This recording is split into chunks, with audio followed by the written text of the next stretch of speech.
Welcome to Beyond the Wild podcast, where we go venturing beyond the gear, beyond the subject, beyond the shot, to find the heart of wildlife and adventure creative. Beyond the Wild podcast is brought to you by Pictureline.com, your online source for everything photography, and Canon USA.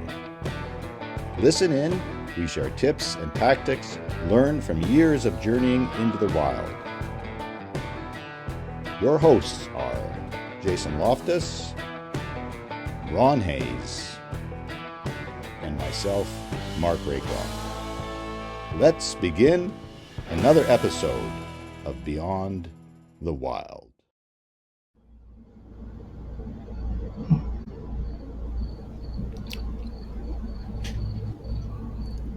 All right, Mark. We've got to address the dragonfly in the room. I don't hear anything. This is something that I picked up yesterday because I saw it on socials. I guess it works, right? Marketing on socials. Here we go. So if you're watching on YouTube, you can see what we're talking about, and I'll describe as well as I can for audio listeners. There's a dragonfly clipped to my cap with about a foot-long piece of wire, and it's hanging out above my head. It's a good replica. You can get different colors if you're into that. I don't think it's cool looking, but the whole point is this time of year, the deer flies and horse flies are out, and they're my least favorite biting fly insects. Mosquitoes and black flies I can tolerate to a degree, but these little deer flies buzzing around my head when I'm out in the field, not fun. So we're testing these things. Pilly got one. She's headed out camping yesterday, and I have this one. They're only $12, so we'll see. I'll report on an upcoming episode how well it's done. But in the past, I had when I was in the woods, like on a canoe trip, I'd have a patch on the back of my hat that was a two-sided sticky patch, and the deer flies would land and get stuck. But that's not. It's somewhat effective, but they don't always die, and they buzz on the back of your head, which is not fun. And then you can't really squish them because you get a sticky finger and stuff. So this could be the solution. I've seen people, Michelle Valberg, another photographer that most of you know from a previous episode, posted she had it on her dog this week and said it was working. So the dragonfly clipped to one's hat, as long as you're not in town. Or maybe it's just as a statement. But hopefully it'll work for these biting insects. One thing I thought about that could create some interest is whether birds will try to eat your dragonfly. And I'll let you know if that happens too, if they start buzzing the head that way, or if it's late evening, if the bats are out. I did have a bird tried to land on me this weekend, so that may be a thing. I don't know. It just about did land on me. Just about did. So, Mark, before we had our technical difficulty, you were saying why it works. Could you kind of explain that again? Sorry. Dragonfly preys on the deer flies and horse flies, so they see it. They believe a lot of their hunting instinct is vision, and so they would see the dragonfly and just steer clear of the radius of one's head where the dragonfly is hanging out. I guess. You want to go overboard, you could try 2, 3, 4, 5 of them, but it'd be a little distracting. Anyway, it's worth. I was just kind of thinking now that if you did get multiple colors, you could make a bit of a headdress out of it. More of a dragonfly bouquet, right? Yeah, I don't know. It's we have no affiliation whatsoever. It's called a wingman. So there you go. Stay tuned. Of course it is. That makes great. That's good marketing right there. That's good. Mm-hmm. It is. Epic marketing. I've seen some things about them too, and the people I've seen wearing them, they say they work. And we have deer flies around here, obviously, too. Horse flies, deer flies, and they're such a pain. And out at Antelope Island especially, you go out there and you get one to land on you, you got about 2 seconds to smack it or it's going to bite you. That's about it. And if you smack it within 2 seconds, you're good. But if you don't, and you're in the middle of a photo or something, you're going to get bit. And that, it's not like it's the end of the world, but that, it's bothersome. It's not fun to be bit by them. So, yeah, I think I'm going to have to pick me up a wingman and give it a whirl. So Yeah. I think I'd rather get bit. and there's that too. Well, it's no fun with these That's a big fair flies. But think about a kayak. Pilly's on her trip. She's kayaking a lot this week. Yeah. If you're near shore, once they find you, you're like this mobile buffet out on the water, and they stay with you. It's like so. Anyway, time will tell. It's for $12. You guys were really nice. You'd buy a bunch and you'd hook them to the moose when you find them out there, so they don't get bothered by them. Right? Yeah. Right. Maybe we can see if we can get these branded. Beyond the Wild.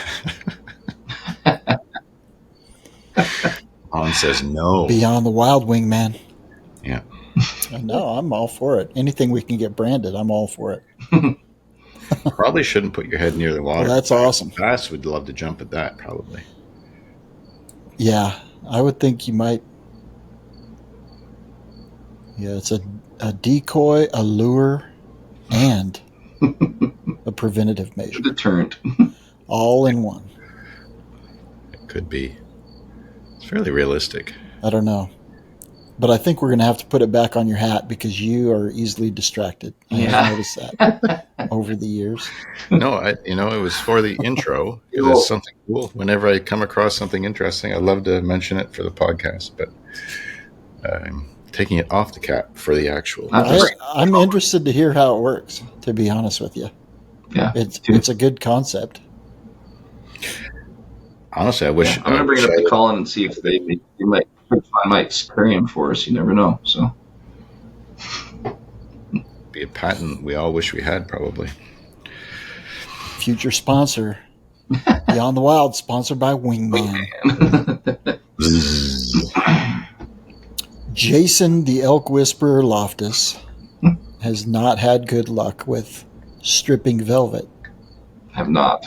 Elk stripping velvet. And I told him, it's easy. You just show up and they do it right in front of you. Yeah. I mean, and that's exactly what happened. That pretty much is, to be quite honest. But that's never happened for me before. So maybe Ron's my good luck charm. So well, no, the first time I can't take any credit for the first time because Gary and Mitch Boehner put us on a bull that was, well, by the time we got there, the one that they had been watching had pretty much already stripped its velvet, but then the one that it was with started, and then we followed it for 24 hours and just got some crazy, beautiful shots. You guys slept on the mountain and everything? Slept on the mountain. Actually slept in the river. In the river? Nice. Yeah. Hey, that's dedication right there. Yeah, I know. That's were your feet bloody and everything by the time you guys were done? And that's how I roll, baby. And I didn't even have a wingman. Like for miles and miles, your feet were bleeding. Hundreds and hundreds and hundreds of yards. No miles. That thing didn't move. It was in the same 200-yard area for 2 days, That's funny. But anyway, yeah. And then this time, we just hit it. I mean, we showed up there one morning. One bull was already clean, or two. I can't remember. Yeah, two clean. Bulls were cleaned completely off, and then two others had started or were kind of at varying degrees of having the velvet off, and it just happened. Yeah, and the second morning, we didn't get anything in the evenings. In the second morning, we ended up finding another bull who was earlier in the process of stripping, so we still missed the first part of it, but it was still good. Gave us some pretty neat stuff with some really good light situations and stuff too, which you've already probably seen a couple of those photos. You will have definitely seen a couple of those photos all by now when you hear this. Yeah. Crazy behavior too, that, you see them raking it off all the time. And, well, not Jason, sorry. Most people. Most people have seen the elk or deer or moose raking the velvet off or just, rubbing. And that's where those shredded little trees come from, is when they rub it. And they're trying to rub the velvet off the antler. Well, the behavior that we saw and were able to capture, I don't even know that I've seen it before. But we got video and stills of them eating the velvet. They would, rake it, and then as soon as a strip would come anywhere near their mouth, they'd flip it into their mouth and just eat it. There was no spitting it out. They choked that stuff down. Like a little spaghetti hat. But yeah, I mean, you always, whatever you want to call it, the strips, dreadlocks, whatever, they would just flip them into the mouth. And it happened frequently. It wasn't, after we saw it the first time, it was not infrequent. Yeah. When they had anything close to their mouth. I mean, it makes sense they'd eat it because there's a lot of nutrition in there, I'm sure. But it's still fun to see the behavior, capture it, get video of it, So. Yeah, it was a good time. And there was a few people there. Ran into several people that we know. We got to meet, Chad the Sharp Cheddar. Chad the Sharp Cheddar. We're going to give Chad a shout out. It's a piece of Tillamook Sharp Cheddar cheese who frequents wooded areas and scenic areas around the country. So you want to talk to story. Yeah. You want to talk to Chad. That was fun. Yeah, go follow Chad on Instagram. He's kind of blowing up right now. So. Yeah, but it was fun. It wasn't too crowded where we were. It was actually pretty comfortable shooting, and everybody was kind of in the same frame of mind, and for the most part respected the animals. It turned out really good, except for that sensor. Yeah, that was a rough part of it for sure. But unfortunately, it was right at the end of the shoot, and we were leaving. We had to get out of there because we had played the game of we're just going to get up early and go roll, and then we'll go back and check out of the hotel. So we had we got to a point where we had to leave and get off the mountain so we could get down and check out. So it was good timing as far as that goes. But I'm standing there, can't shoot anything at the trail, headed back to the car. Waiting. Jason's been saying his battery's dead for the last 20 minutes, and he's still shooting. And he comes flying back over and goes, we got to go. I was like, yeah, I know. I've been standing here waiting for you. That's too fun. But we did make it down in time. We didn't get charged for an extra day. So No. that was a bonus. Yeah, it was good. But, yeah, it was good fun. And lots of bulls. Good. Yep. It's always good animals. to see the people in the field too. We appreciate you guys chatting with us, and we got to see quite a few folks, and we really enjoy that aspect of it. We all talk about part of the reason we do this is for the camaraderie and the friendships, and it's not just about getting images. And the more I shoot, the longer I shoot, the more it becomes more about the experience and the camaraderie and the friendships and that than just getting the images. So. Mm-hmm. Yeah, it was fun to catch up with some folks and see some people and chat with y'all. So appreciate you. Oh, and Jason, speaking of people that we know, I did find out that we missed a couple of the bulls that you were looking for. Yeah, they were about not very far from where we stopped. Yeah, I know. I kind of heard that too, but yeah. But it's all good. I was telling Mark that next year I'm going to readjust my schedule to try to spend some more time, the right time of year over there to try to catch more of it. So I got lots of velvet bull stuff. I don't have hardly any of the shredded velvet stuff. So it'd be fun to try to focus on that, so we'll get it figured out. Tight time window, right?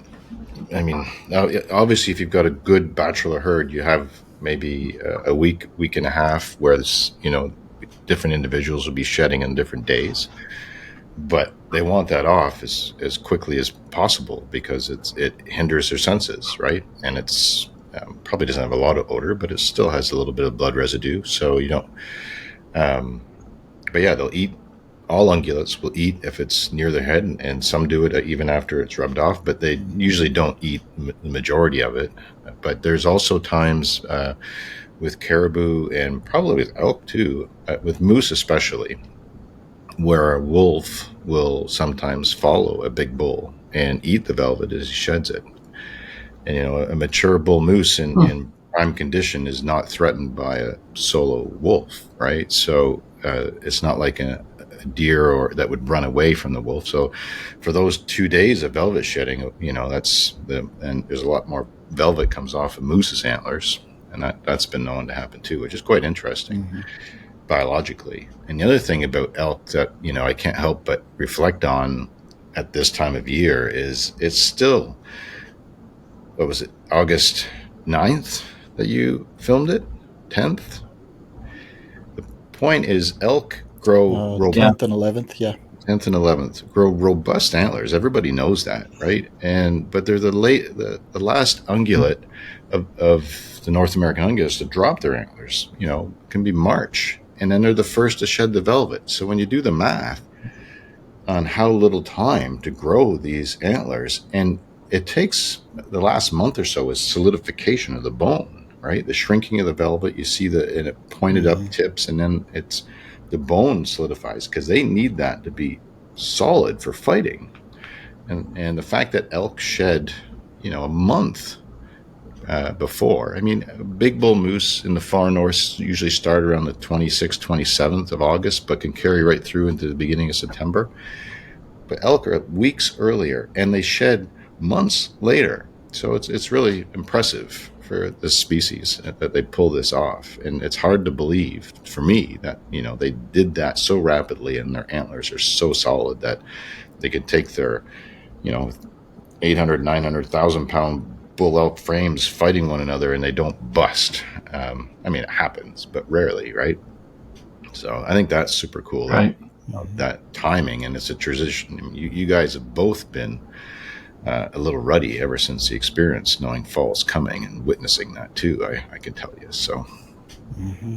very Yeah, cool. absolutely. Hmm.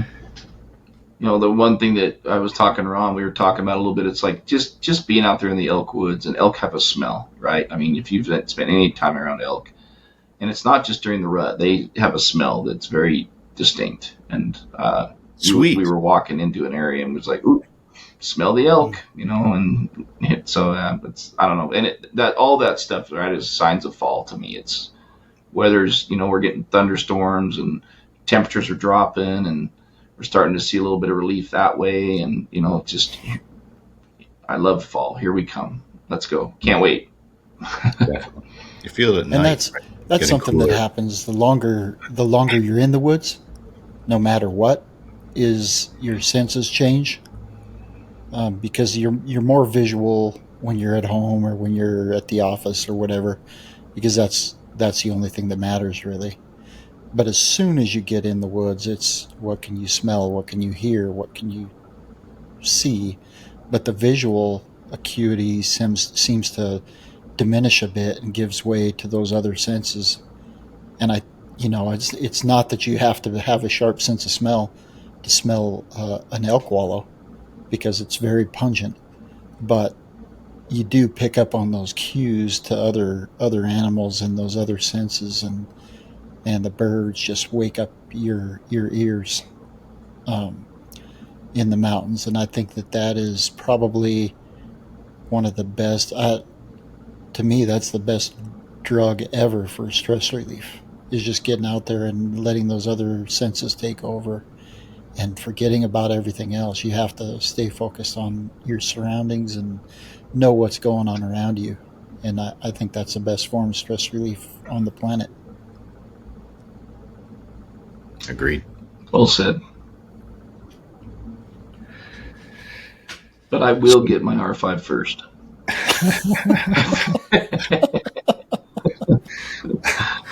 Just kidding. well, Not that I really care. you're closer, He cares. aren't you? Can't you Yeah, I both know. just drive over and pick it up? Is that not feasible? Oh, totally. On Tuesday, that's what I will do. Colin will not bend the rules. He's No, a cannon guy through and through, and he's going to. There's some people that have them and are not supposed to, and then right? there's Canon ambassadors that get them direct from Canon, and that's different. But um, he's not going to bend the rules, and we respect him for that. He's Right. getting us everything that we're asking for. So Yeah. Yeah, and this isn't a slight on you, Ron, except when he has to ship it early. Well, yeah, I mean, Jason's there. He's just going to be able to drive over and get it, and you'll have to wait 24 hours, right? So, Yeah, who knows? Colin may ship it on Monday and might be there on Tuesday morning for Ron. I wouldn't be Unless surprised. there's pre-shipping. We'll see. We'll see. Right, because if it's not in hand, interesting little loophole. Huh? No one calling. Yeah. He might just do something like that. We'll see. Well, Yep. that's awesome. Picture line looking after you guys. Evidence. And guests of ours. I've had communication with guests this week ordering cameras from Picture Line as well. So thank you to everybody for your supporting our sponsor and that network as well. And Colin Bigelow is who you'd want to talk to at Picture Line. And tell him Beyond the Wild sent you. That'd be appreciated as well. For any camera gear. Absolutely. Not just the exciting new Canon bodies, but they're the hot ticket item this week. There's no question. So we're going to do another listener question episode. Awesome. Is that the plan? Okay, cool. Before we dive in, let's do it. If you guys don't mind, I just want to give a quick shout out. I was recently a guest on the Photographer Mindset podcast with Aaron and Seth. Had a great conversation with them on the other side of the table. So feel free to check that out on their audio platforms or on YouTube, which the Photographer Mindset is what it's called. And they're on the same platforms as us on Spotify and Apple Podcasts. It was a fun conversation. Thanks, guys. It was a good conversation. I got to listen to it too. And it really was. It was good. There's some good pro tips and tricks in there for you guys if you go check it out. I'm not sure why Mark hasn't shared those things with us on this podcast, but right, he's holding back. Yeah, I'm just teasing. Got a few aces up the sleeve. I put it all on the table here for Beyond the Wild. Happy to, whatever comes to mind, for better or for worse. I don't know. It's all out there. All right. So, and before we start, too, I just want to quickly express our gratitude for listeners that send in questions that we can have some interesting content to discuss. And they're from all different subject areas, which is cool, too, and from all over the world. So thanks for doing that. First one that I'm wondering about with you guys is from Jamie B. Wild on Instagram. Jamie sent in and before I say that too, I just want to take a moment with each guest and mention what they do. And Jamie has a lot of Rocky Mountain wildlife on his Instagram. We're checking out. He has a penchant for, I'm going to say it the way he likes to say it, pikas, but also called pikas, super cool little rodent mammals in the Rocky Mountains, and porcupines. But he's done everything from grizzly bears to elk to polar bear, or sorry, not polar bears, caribou. Maybe polar bears. I haven't seen that on there. Sorry. And moose in the Rocky Mountains. He's got a great page. So Jamie B. Wild is his Instagram. Question is, what animals do you have no interest in photographing and why? Jason and I had a unique conversation about a species in it. Actually, I don't know if it was Jason. It might have been my buddy Jeremy when we were driving out to photograph, looking for fox and mink. We were talking about tigers. And it was you and me. What was it? It was you and me. Yep. Yeah.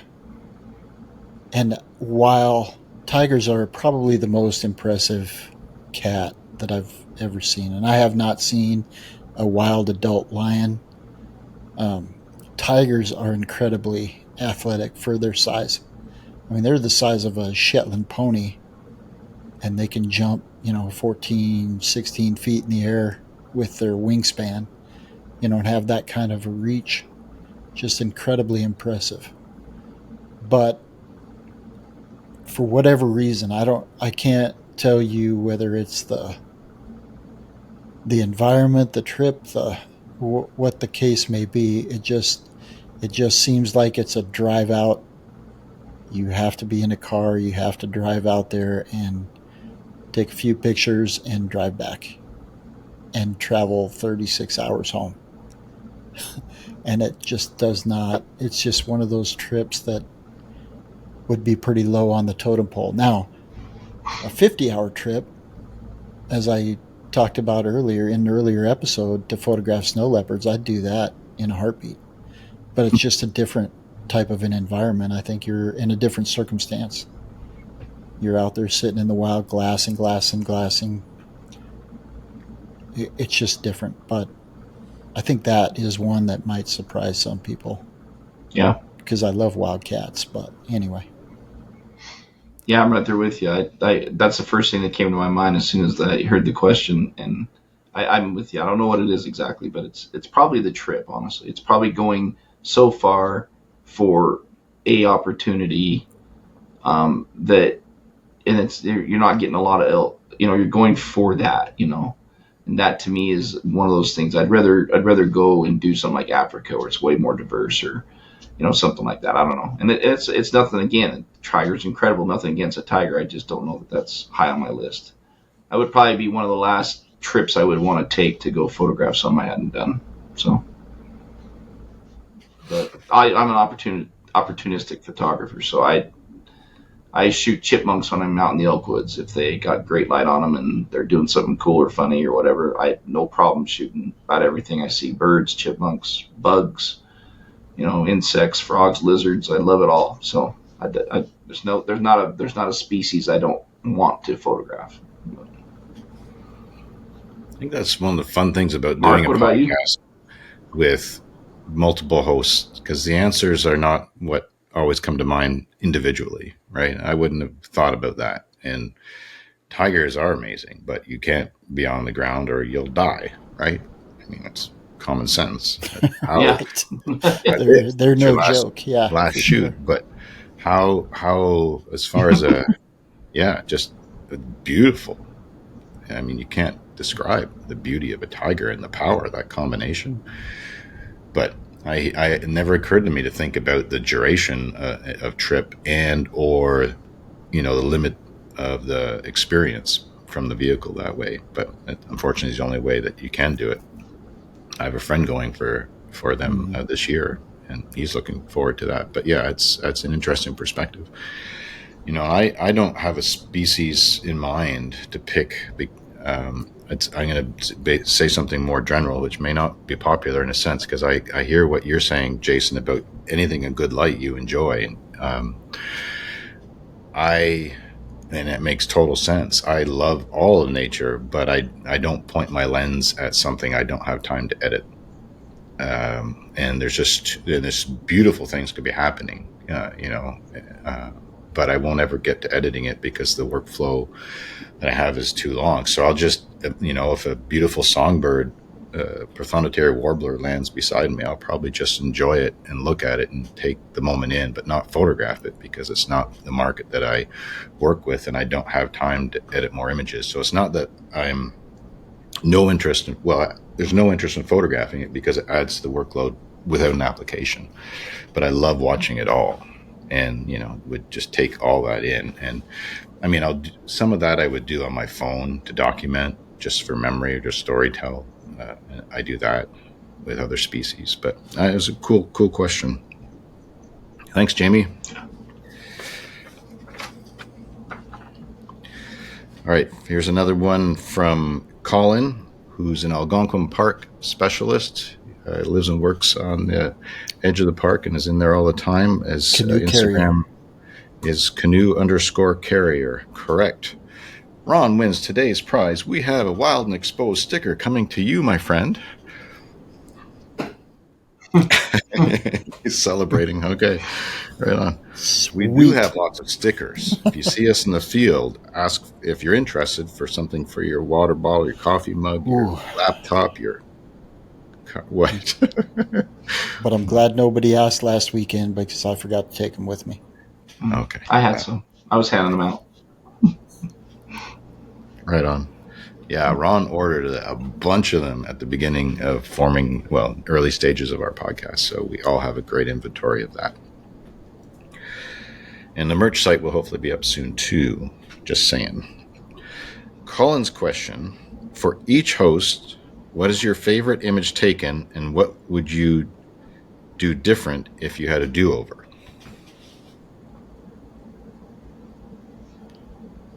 Favorite? They're like your babies, Colin. You can't pick a favorite.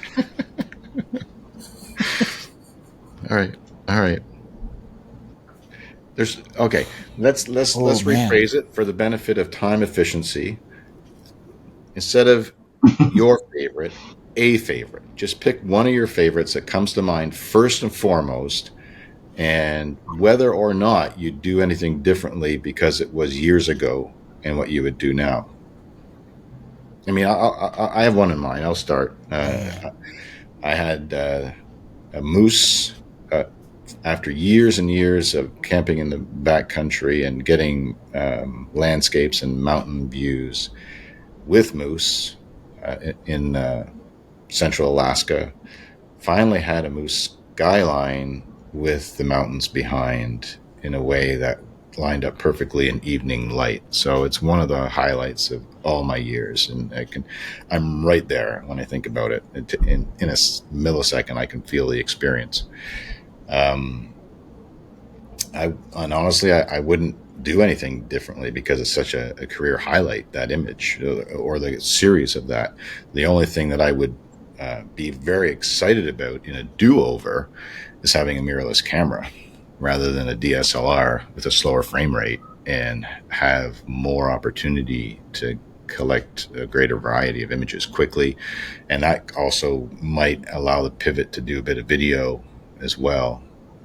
So that would be, if I had a do-over, I'd just like the new camera gear, the iFocus, grabbing the subject, and just the volume that could come out of such a rare collection of events happening to make that story, that image unfold.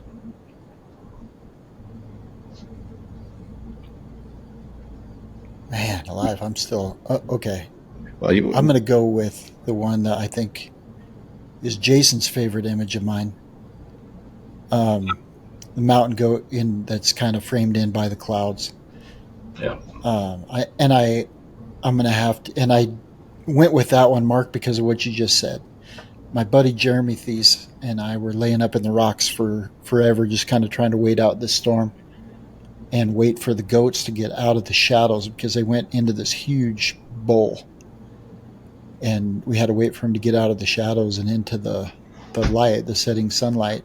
And it was perfect because the sun started to go down just as they came into the light. And so you're dealing with that golden hour light, backlit goats, and then these clouds that were just screaming down the valley. And what you just said, probably the only thing that I would have done different on that shoot, because I love the shot that I got, and I really wouldn't change anything about that shot. It worked out perfectly in that series of probably 40 images that I took. There's one, maybe a second, where it was partially clear, but only one where it was just completely framed in those clouds.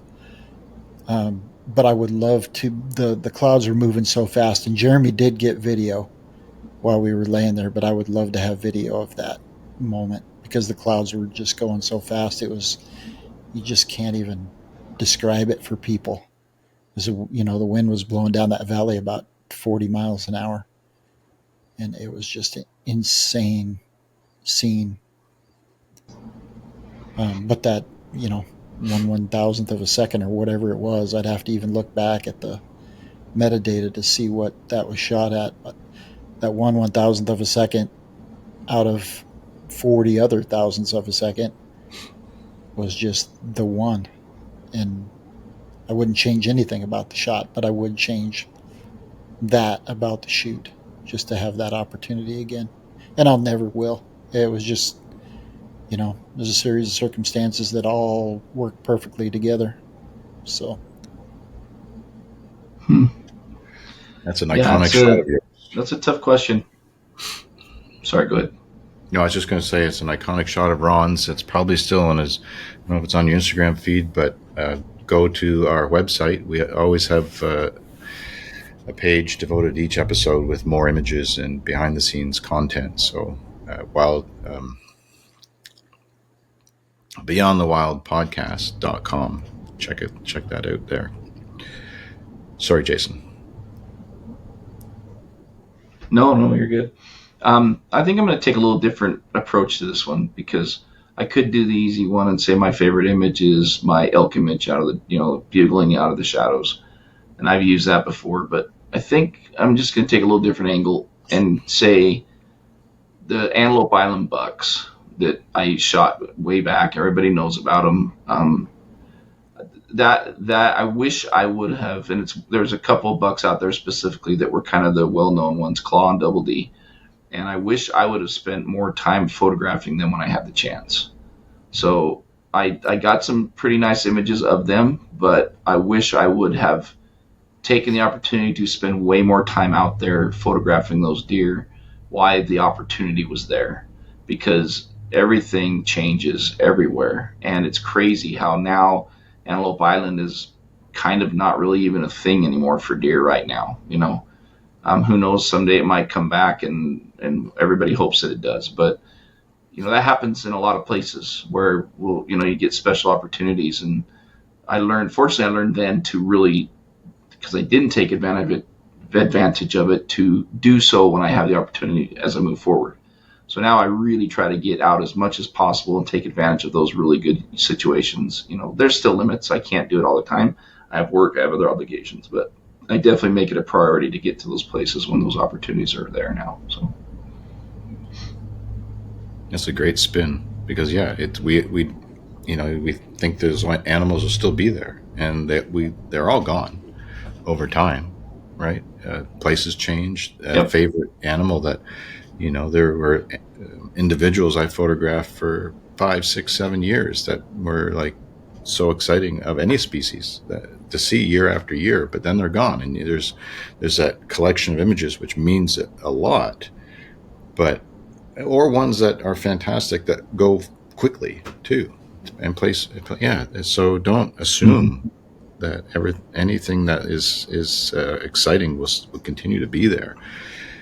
Location or animal, individuals or access. So if you have a good thing, make the most of it. Yeah, that's a great spin, Jason. Yeah.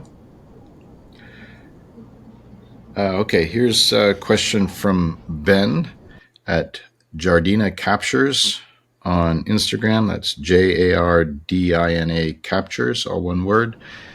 Ben specializes on his Instagram feed in desert scenes, desert bighorns, mule deer, owls, and Rocky Mountain bighorns. From what I could see on there, some great images. Ben would like to know, who are some of y'all's biggest inspiration?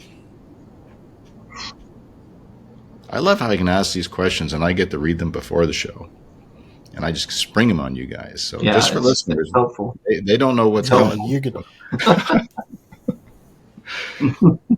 right, I'll start again. Go ahead. Yeah. Biggest inspiration. For me, starting out, and it's honestly not a style of photography that I practice a lot, but because I find it rare that it works so well, but when it does, I am thrilled. And it was because he was a groundbreaking wildlife photographer of that time, of that decade, and he seemed, I never met him personally, I have friends in common, but he seemed fearless in what he undertook, and where he explored, and ended up unfortunately succumbing to a grizzly bear in Russia. It wasn't his fault. It was in his tent at night, but his photography is timeless, and the landscape, the huge landscape, the little subject, was something that I personally didn't see people doing, and I studied wildlife photography obsessively when I was getting into it, still do it. So Michio Hashino is a photographer who spent a lot of time in Alaska and Russia, and had some books that came out by Chronicle Books out of San Francisco in the 1980s. You might be able to find used copies out there. One was on moose, and just a groundbreaking eye for composition.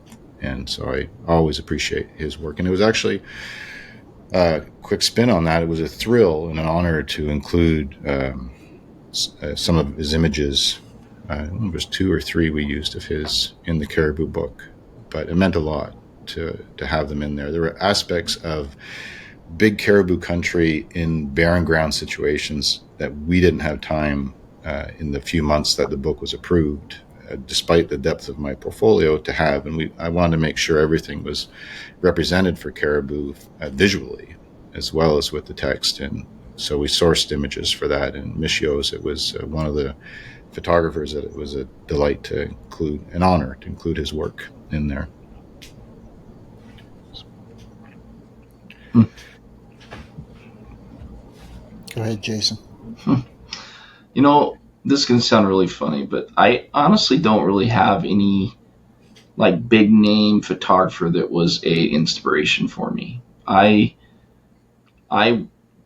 What drew me to photography was the experiences I was having out in the outdoors, and it can sound corny again, I'm telling you, but Bugle magazine was a magazine that I always had growing up. And I used to love getting that magazine and going straight to the photo section. And I would just look at those photos and think, how cool would it be to be able to go out and take those kinds of images?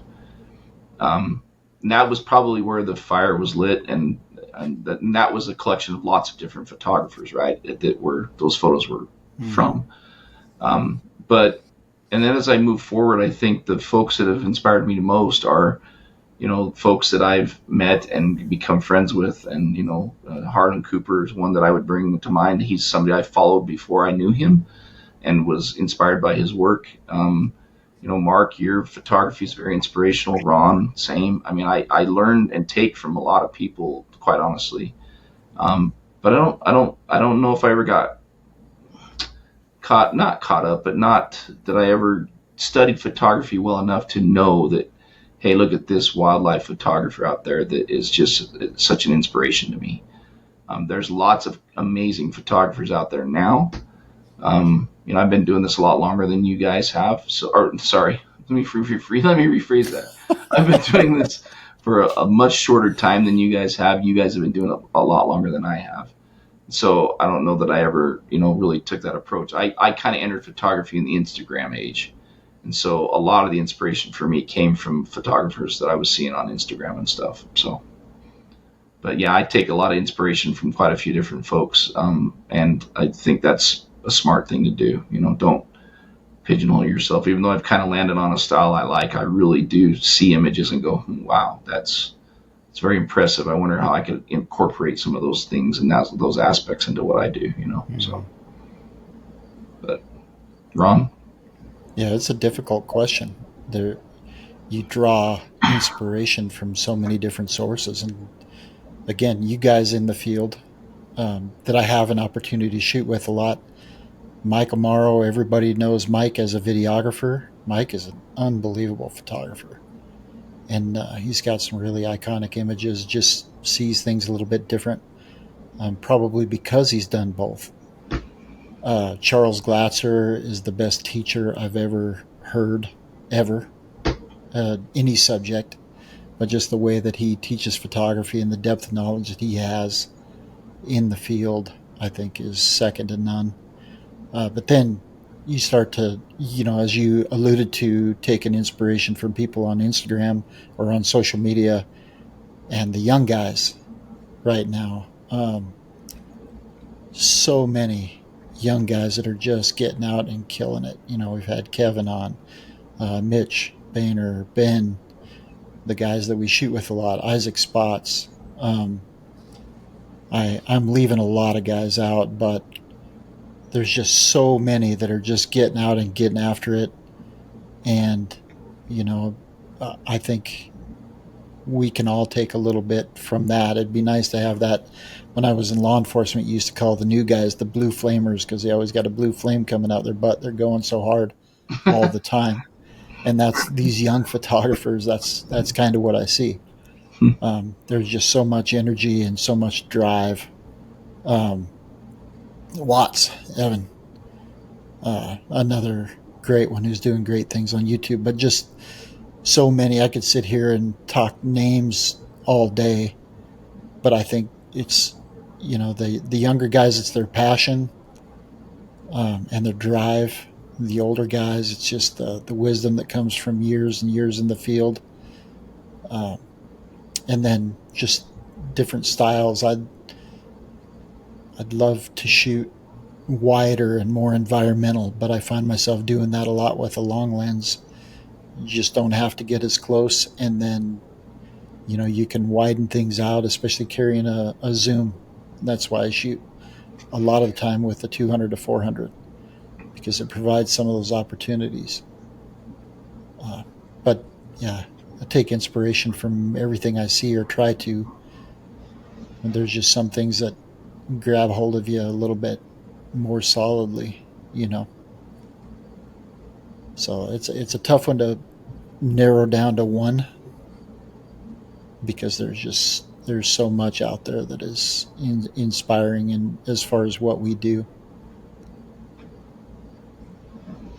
Yeah, great answers, guys. Good question.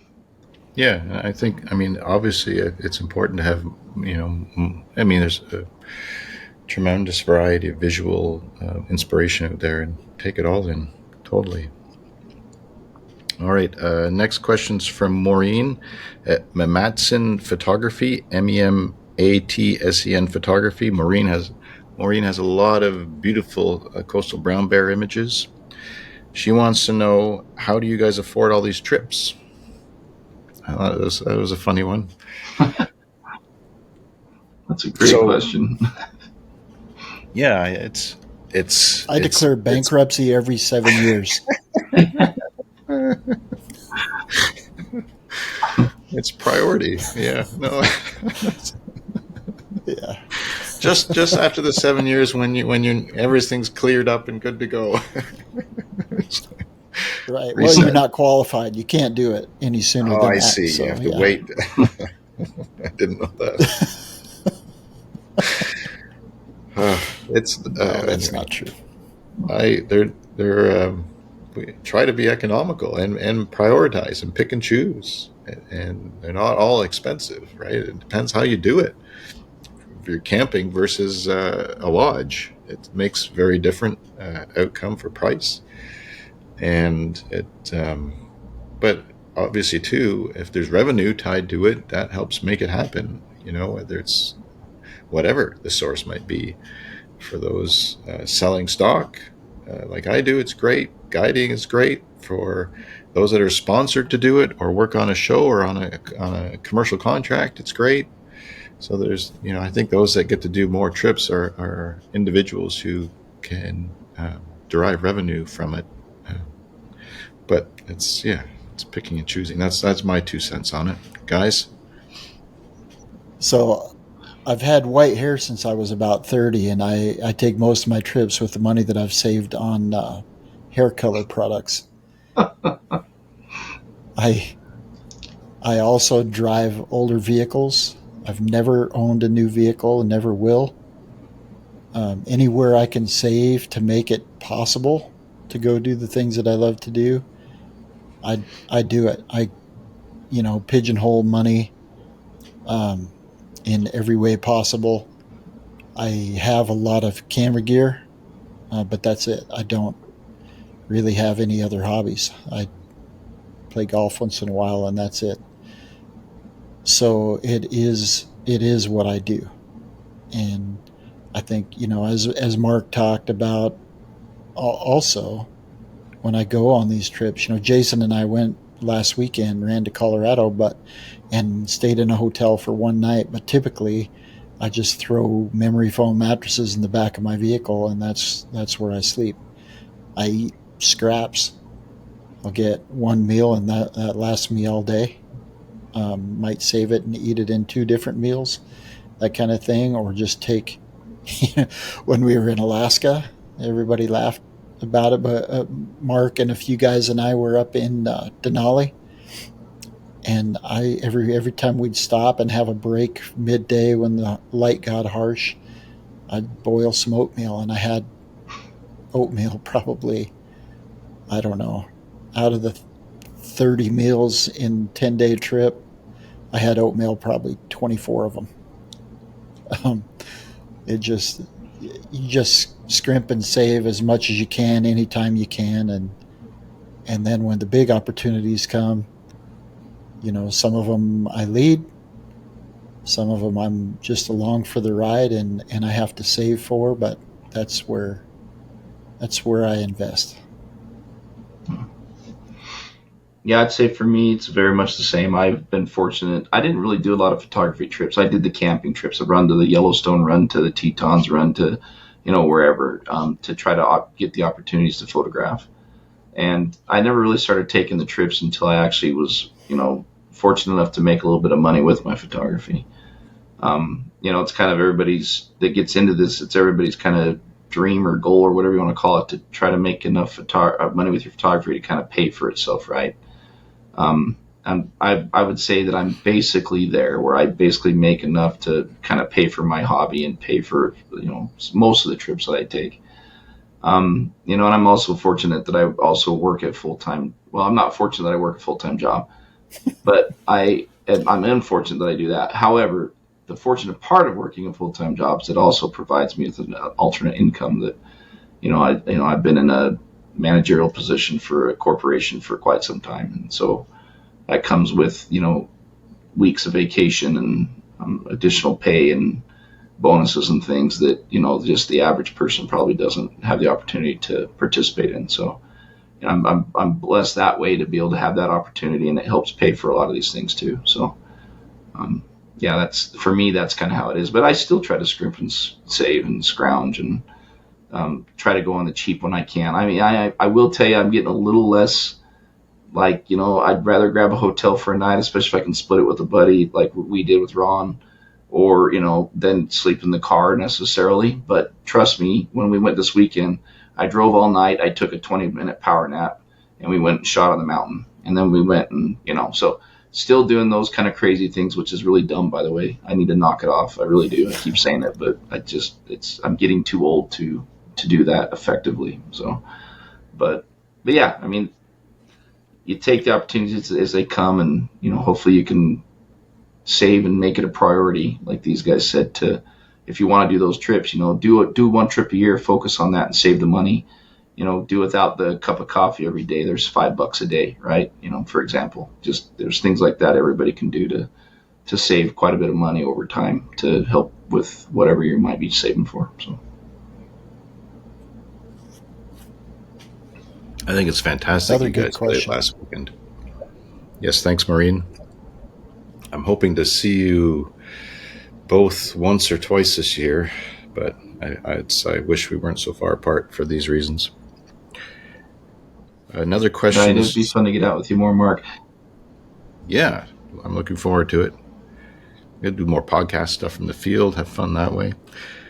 Stuart from Winding Trails Photography on Instagram. Stuart's got a variety of content from pronghorns, bighorn sheep, white-tailed deer, bears, pika. His question is, I like black and white images, but when is it best to use this technique? Do you alter your camera if you think you'll ultimately process it in black and white? I would say for me, the only alteration that I do is when I start to get into harsh light. That's when I start to think about monochrome, or there's something that's really high key. And by high key, I mean, let's just say you've got the sky behind you, or water even. You're going to blow out the sky, the water, the snow, and it's going to just isolate your subject. So everything else is just going to be basically white. And I think that that's a good time to use black and white in your processing. I never shoot in black and white. If you shoot in raw, you've got all the data that your camera will allow you to have, and it's going to allow you to make that change later on. But I do think consciously, when I have those real bright situations, I do think consciously about shooting high key. You're basically overexposing the image. So I'll overexpose it, and then when I get to my edit, that's the alteration that I make. When I get to my edit, it's ready to be transitioned into a monochrome image, and sometimes black and white, sometimes kind of a sepia, but monochromatic, nonetheless. That's the only change that I make in my camera and the way that I shoot. Yeah, it's funny. I was just thinking, I was smirking over here because over the weekend we ran into well, I'd met before, but it'd been a long time, and ran into a friend of the podcast and his daughter, and we were talking about, she's his biggest critic, and every image he takes, she wants him to make it black and white. It's like it's not going to be good until you turn it black and white. So it's just kind of a funny little a funny little side story there. But and I was like, well, then, and this gentleman likes to take the same kind of style of images that I do, I think, and so I was like, well, I'm definitely not showing her the back of my camera because I'll walk out of here with a bruised ego. So Yeah, Kurt Clark and his daughter Hannah. yeah, Hannah, And yeah, that's right, and she's the and one that's in charge by of the way, Chad. yeah, Chad Sorry, the sharp cheddar. yeah, Yeah. yeah. So, anyways, that was fun. That was a really good time hanging out with those guys and chatting about the Chad the Cheddar and Kirk and the critiquing and everything. So, um, really fun to meet Hannah too. She's a great gal, a fun personality. Funny, So funny, we had funny a good girl. time. Yeah. Yeah. But for me, black and white is pretty much, I just don't go there. I love color. And I'm the same way. If I've had some images that I've turned black and white just because I felt like they'd work, and I even put them on my website as quote unquote fine art, blah blah blah, and I've never sold a single one of them. Never, and that's probably because they're garbage because I just don't do black and white. But yeah, it's not what draws me. I'm not a fan of black and white. I like some other people's black and white images. Don't get me wrong. It's just I'm drawn to color, and almost every time I see somebody post something that says black and white or color, I almost always gravitate to the color.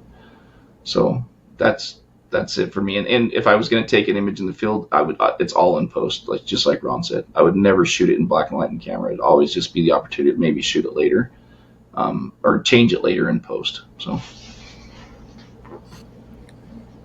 Good answers. I agree. I'm all about color, and if anything comes black and white to me, it's when I look at things later. Out of the variety of the portfolio, maybe there's a few that look good in black and white, or I shake it up. I reposted a wolf picture for International Wolf Day yesterday, and I put it black and white because I had it on Instagram before. Thought it would give it a different flavor because it was a white wolf. If there's contrast, it can make for a stronger black and white, but it's always for me personally, after looking at images and reviewing them, and it's extremely rare to unless I just want to put up something on socials that's different. I don't have any use for black and white. It just isn't called for personally, but I get it. The fine art side, there's certainly a market for it. It's just not one that I currently cater to, but enjoy it now and then for sure. And it's fun to see an image. If you have any of your own images that have high contrast, and there's it's one of my favorite moose encounters from years ago. I was following a big bull up a ridge to try and get better images of him, or going with him up a ridge, and I turned around and it was a wide open country, and behind was a cow and calf in a pond with a whole mountain view up behind them, and made for a great landscape shot with a telephoto lens, like Ron was alluding to earlier. That's just it pulled it in. You can still do little animal and big scenes with a telephoto. And because of the contrast of the moose in the water and then the white mountaintops, I've played with that in black and white. So it's more if something moves me later. I don't change camera settings with black and white in mind in the field. But I thought it was a good question, Stuart, because it's something we don't often think about. And I do enjoy, I know people as a whole enjoy the right image done in black and white for sure. So thanks for sending that in. So we do one more. I will say, hang on though, that my best selling print image, fine art piece, is that bison image that I got in Yellowstone a few years ago. and that quickly became my best-selling image. Everybody loves that thing, especially when you blow it up 60 inches, And I will say, Stuart, that one I saw in my head as a monochrome when I was done and shot it just to have the separation and then try to have as much clarity as I could in that bison's fur, because it was all iced up face, and the snowy scene behind it. That one, and then there's the most photographed tree in the lower 48, probably in Yellowstone Park's interior. Um, that was a monochromatic shot too from the get go. But yeah, most of the time, exactly like we've been talking about. It's fun to look at, though, right? I mean, if you have time to go through images and say, you know, try and pick out a few that would look good black and white and play with it. And it's so easy to do with editing software to make it monochrome. So Stuart could inspire a lot of people just to look at their portfolios and have fun with it. Absolutely. All right, we'll spin one more from Grace. Instagram page M Grace Preston, MGRACEPRESTON. Grace has polar bears from Svalbard, like you lucky gentlemen, and Africa content as well. She wants to know, what is the one animal you would love to photograph and why? Well, my list changes all the time, so it's kind of like one of those. It's a moving, evolving list, and I think that's fairly normal for most of us as we kind of check off some bucket list items and things of that nature. And quite honestly, before last year, I would have said polar bears. That's definitely was really high on my list for a lot of reasons. So now I am focused on jaguars. I really want to go photograph the jaguars. So I've got a trip that I'm working on with a friend of ours, and gonna go do that next year if everything works out, right? So I don't count on anything anymore as far as the way things go. So if it happens, great. I'm just gonna roll with trips like that now moving forward after my Africa experience. So, but yeah, I mean, honestly, that's where I'm focused, and I'd say there's another one there too, the pumas. That would be one that's high on my list as well. So if I had one right now, it'd be jaguars because that's where my head's at and that's where I'm focused. And then next on the list would be pumas, right? So I could go down a list for you too, but I won't. I won't say. I'll save some time here. So. So we had a similar question before a few episodes ago, and I went with wild snow leopards, in the Himalayas. And I think to add to that, I would love to spend time doing nothing but looking for the perfect shot of a leopard in Africa as well. I'm going to do the jaguars this winter, and then I would love to get a good leopard shot. They're just a beautiful, striking animal, and you can get one that's almost all black. You can get one that's just the typical leopard pattern, but that would be it. So is this question getting a second go round? Did I not take it off the list after the last episode, or was it similar? I think it's the same have person. to look through them. Pardon? Yeah, similar question. Yeah. Similar question, but yeah, different. Oh, you're good. Yeah, okay. We're fine. No, well, I mean, it's something that, as you guys say, it continually changes, and the list could be long. But I'm just going to dial it into what's on the horizon, and I'm personally very excited to be photographing. Hopefully, like you say, Jason, if things go well, polar bears this fall. That'll be a first for me, and just because they're such an iconic species that wander the frozen part of this world, amazing to see them, as I'm sure many of our listeners have had that wonderful privilege. And the other one is muskox, because of just their timelessness, the prehistoric look, just to be with them next September and in the part of the world that just looks the same as it has for millennia, and to be there to just feel that timelessness. I'm very excited about that trip as well. So those are my two. If I there's more, but those are on the horizon. So thanks, Grace. To spin this, Mark, to spin this back to the first question, what's one that we would change? Yes. I would love to be on a polar bear trip and have the 800 millimeter that you have. Oh, okay.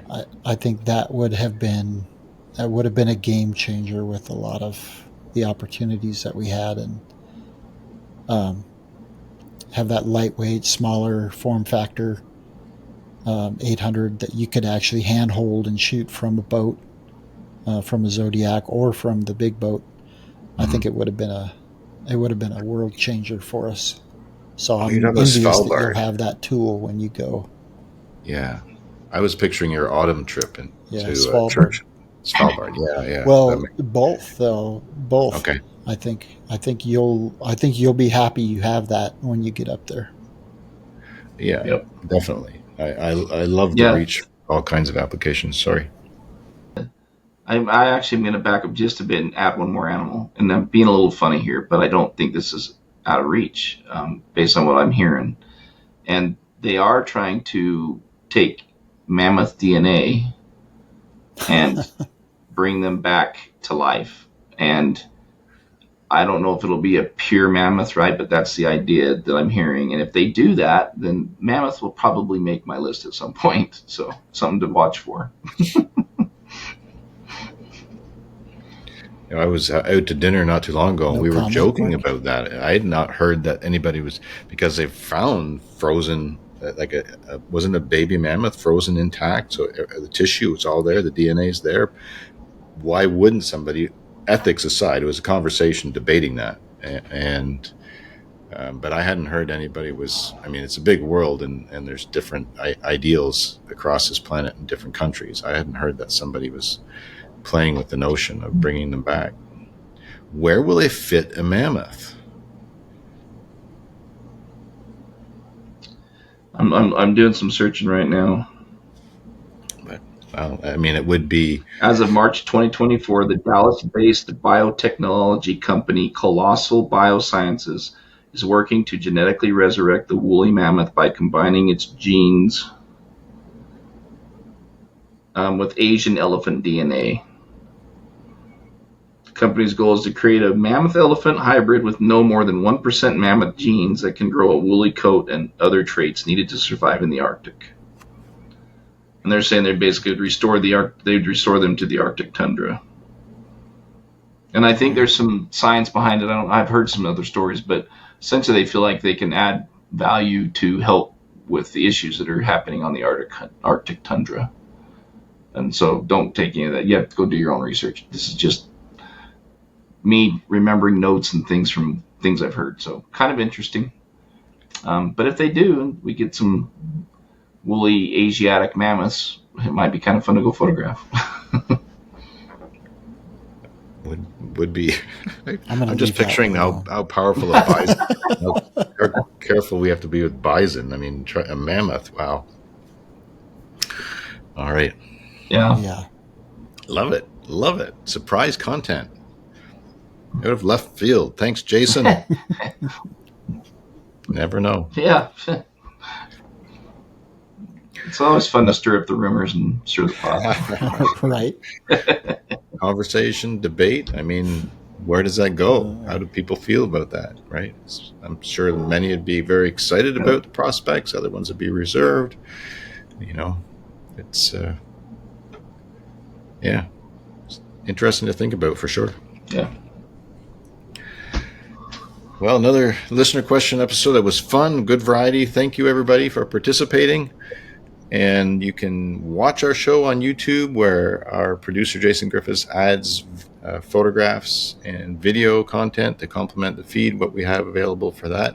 And also, as I said earlier, make sure to check out our website at beyondthewildpodcast.com. And you can find our audio episodes on Spotify and Apple Podcasts. That's a wrap. for another episode of Beyond the Wild podcast. We'd like to thank our sponsors, Pictureline.com, your online source for everything photography, and Canon USA. Follow us on Instagram at Beyond the Wild Podcast, and make sure to check out our website at beyondthewildpodcast.com for additional show notes, information, and photographs for all of our episodes. You can watch our podcast on YouTube, where we'll include video and photo content, and subscribe. We welcome your comments, questions, and feedback on all of our social media platforms. We hope that you enjoyed this episode of Beyond the Wild podcast. Until next time, embrace adventure in the great outdoors with a camera in hand.